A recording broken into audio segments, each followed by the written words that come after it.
మన యోగా విశిష్టతను, గొప్పదనాన్ని ఋగ్వేదంలో ఉన్న మహానుభావులు తెలియజేస్తే దానిని ప్రపంచవ్యాపితం చేసిన దార్శనికులు మాత్రం గౌరవ ప్రధానమంత్రి శ్రీ నరేంద్ర మోదీ గారు.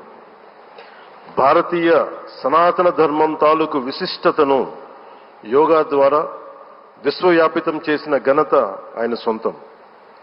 యోగా సాధకులు ఎంతటి దృఢచిత్తాన్ని కలిగి ఉంటారు, ఒత్తిడి జయించి సంకల్ప సాధకులుగా ఎలా నిలబడతారన్న దానికి కూడా మన గౌరవ ప్రధాని శ్రీ మోదీజీ గారు నిలువెత్తు ఉదాహరణ.